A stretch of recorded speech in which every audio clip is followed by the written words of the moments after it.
When he ran to me, he took me in his arms. Hi Joe, somebody gave me this, and I have a few new Christian friends that I'm trying to help. Shall I just give this to them? Not really. The purpose of the manual is to give you the tools and the help so you can gather them and coach them in those first steps of following Jesus. That relationship between you and them is really what we're wanting to nurture, because you've been walking with Jesus a while and you've got a lot that you can help them to understand. This is not written just to read as a book. It's a textbook, it's a manual, it's something that you walk through with them. Should I meet them as a group or one-to-one? Ideally as a small group. Like 25, 50 is difficult because you end up teaching, preaching, a lot of one-way interaction. One-on-one is okay, and there are some situations where we have a friend who really that's the only way to do it, just because of time scheduling or some sensitive situations where they may not be ready to let other people around them know that they're following Jesus. But ideally, it's good to get a group of 3 or 4 people together, and the coach works with those 3 or 4 people. If it's just one person who's a new believer, I'll ask another young Christian to do it with me. And as they do it, maybe they never really walked through it themselves properly, and as they do it, they're learning, and I'm getting them to teach some little bits. And that dynamic of 3 or 4 people bouncing off each other is much more fun, it's much more interesting, and sometimes another person's questions are really what I wanted to ask, but I didn't dare ask, and so together we learn. So the small group, 3, 4, 5, is really good. I see. I see that there's a student section and there's the coaches section. Wouldn't it be better to give the student section instead of both sections? Yeah, people sometimes say that. The intention is that every student will become a coach.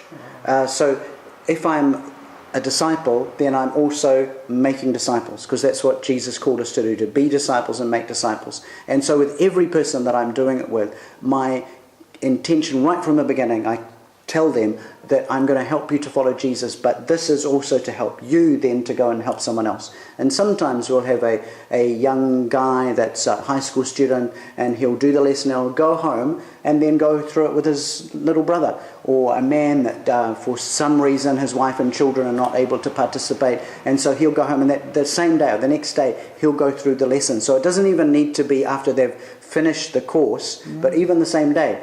But definitely right from the beginning, they understand that I'm learning so that I can teach someone else today and that I can put it into practice today. And so the students part is what I'm focused on now. But I'm going to become a coach, and I know that you're using the coach part to teach me. Yes. So I could actually sneak a look at it anytime, no problem. And so I'm well prepared for the lesson, not just by looking at the coach part, the student part for next week, but the coach part. So yeah, we don't want them to drop out. 100 people have a student's book and 10 people have a coach's book, so 90 are just going to do the student's part and drop out. That's not the intention. Everyone is to become a coach. So from the beginning, they have the coach's part.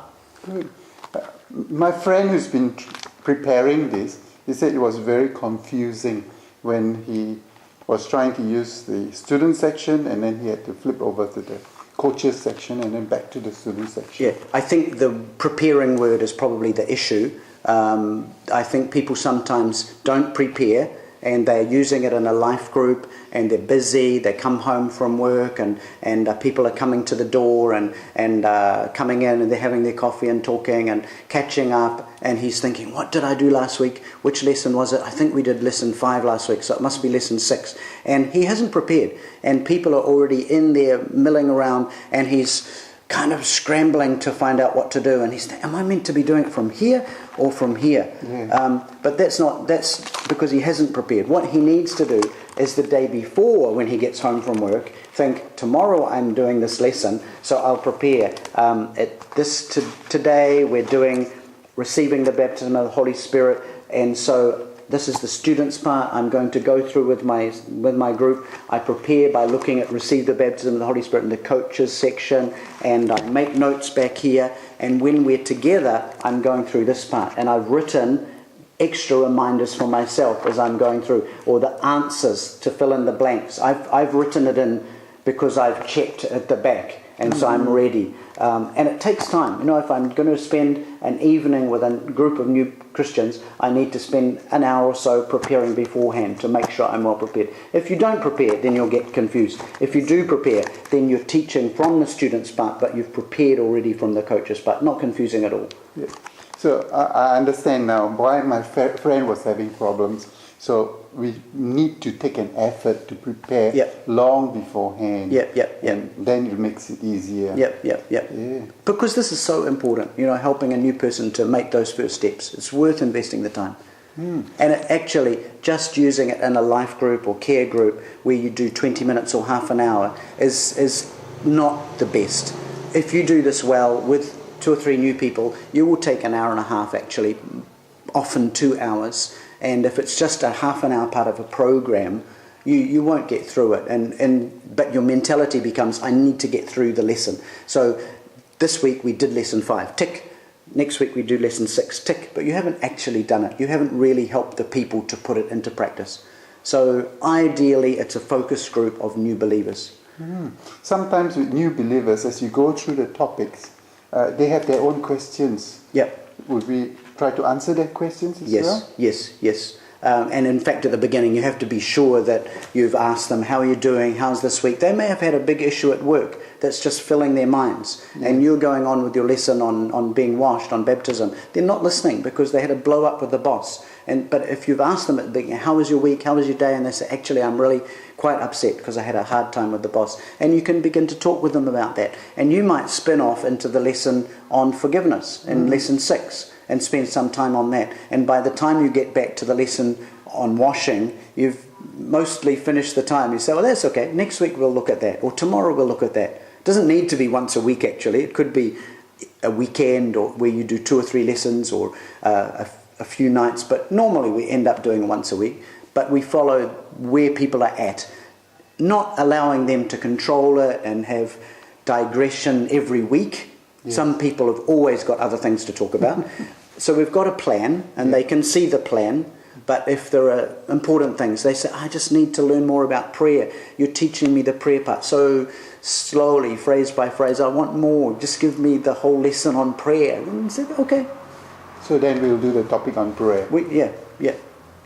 I think this will be very helpful for my new friends, new Christian friends. I think so. Are there any other aids that I could use? Teaching aids, yes.